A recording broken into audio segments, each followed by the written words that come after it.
Yeah, it's completely all right. And in fact, now even the mainstream economists are also concerned about this, that we cannot really say that economics is really value neutral. Because if we look at the methodology that is adopted in mainstream economics, it is deductive, it is not fact-based, it is not inductive, it is not out of observations that we hypothesize that consumers try to maximize only the utility function.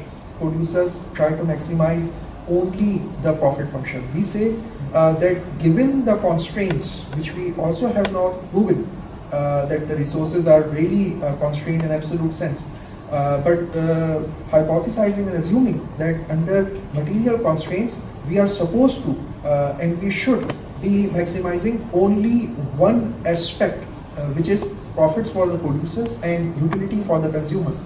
Now, if you look at the actual human behavior, there are multiple motives. People are driven by self-interest, but people are driven by other aspects as well. So they act morally as well. They conduct pro-social actions as well. They contribute to charity, they contribute to voluntary work, they contribute to civil society. So meaning all these things cannot be explained just through people just trying to maximize their own selfish self-interest. Definitely, when they are helping strangers, helping the people anonymously, and even sacrificing their own life, they are definitely not driven by just the material selfish self-interest. So mainstream economics is not doing a good job even in explaining the reality as it is, by using a deductive framework which is not incorporating the complexity that we see in human behavior.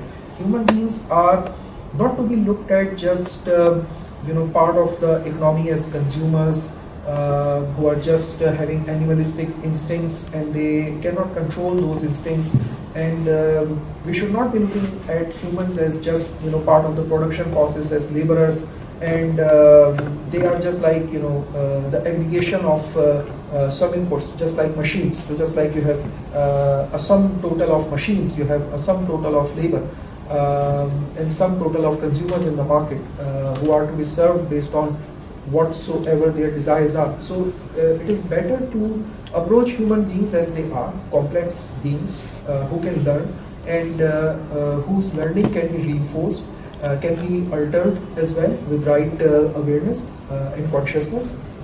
So we have to approach mainstream economics with an open mind and with an inductive approach, with an observational approach, which is also quite scientific. Science is able to prosper because of the inductive method. But as of now, in mainstream economics, we don't use the inductive method as much as the deductive method. Most of the mainstream economics is now very much mathematical. If you look at the economic studies and thesis, most of the studies are like using the deductive logic, the deductive framework. There is a theory, and under that theoretical framework, we develop certain hypotheses, and most of the time, those hypotheses are rejected.